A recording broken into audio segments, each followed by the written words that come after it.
Hello friends! Today I'm going to be cooking up some fried chicken from the Foxfire book of Appalachian Cookery. And let me just turn to the section on fried chicken.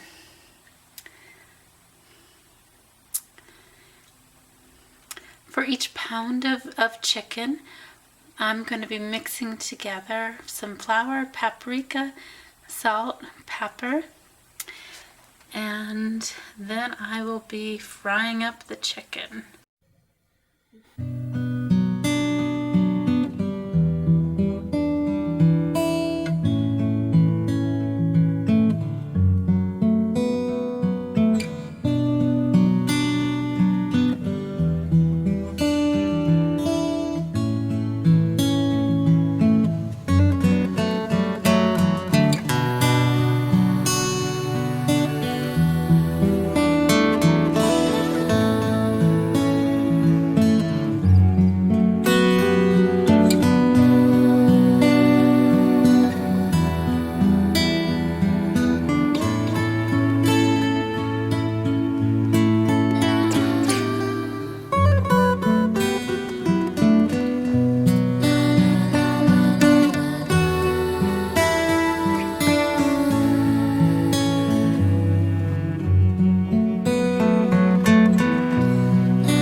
Well, the chicken is done, and it only took about 25 minutes after both sides were browned.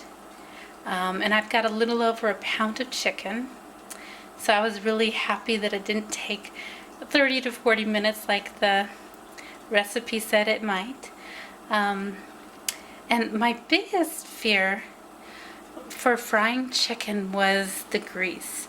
I was afraid that the grease was going to be splattering all over the place, but that wasn't the case at all.